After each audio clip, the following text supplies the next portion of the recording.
చాలా సులువు ఉంటుంది. ఇప్పుడు మీకు చెప్పాం, ఎందుకంటే ఇప్పుడు మీరంతా కొత్త కాబట్టి ఆటోమేటిక్గా నెక్స్ట్ ఇయర్ US 7067 పెట్టిన వాళ్ళకి ఆటోమేటిక్గా తెలిసిపోతుంది ఎంత ఉంటుంది, ఎంత పత్తి తీయడం ఈజీ ఉంటుంది. పత్తి తీయడం ఈజీ అయితే లేబర్ ఖర్చు అయితే తగ్గుతుంది కదా. పత్తి ఇరుకు పడుతుంటే అయితే లేబర్ అయితే ఇబ్బంది పెడతాడు, ఎవరికైనా కానీ, మీకైనా మాకైనా ఎవరికైనా కానీ. ఎందుకంటే మేము కూడా మా ఊళ్ళో పత్తి పెడతాం, వాళ్ళు అదే ఇరుకు పడుతుంటే. ఇదేంటంటే పత్తి రావడం ఈజీగా ఉంటుంది. ఇంకొకటి ఏంటంటే మన కాయ సైజు కూడా మీడియం టు బిగ్ బౌల్ ఉంటుంది అన్న, డిపెండింగ్ అపాన్ ఫీల్డ్. మన వాతావరణం కండిషన్స్ బట్టి, మన నేలని కండిషన్స్ బట్టి, మనం చేసే మేనేజ్ని బట్టి మీడియం టు బిగ్ అంటే కాయలు 3 సైజు ఉంటాయి. చిన్న కాయ, పెద్ద కాయ, మీడియం, మధ్య రకం, లావు. మనదేంటంటే మధ్య రకం నుంచి లావు వస్తుంది డిపెండింగ్ అపాన్ ఫీల్డ్ వరకు. అది మేజర్గా మనం చెప్పేది.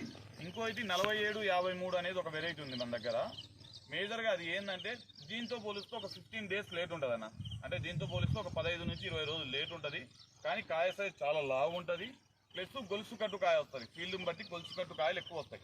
ఇప్పుడంటే ఈ వాతావరణానికి మనకి చాలా మటుకు చాలా ఫీల్డ్స్లో రాలిపోయినాయి, ఎందుకంటే కొద్దిగా పదును ఎక్కువ అయిపోయి రాలిపోవడం జరిగింది. మేజర్గా అది ఇష్యూ.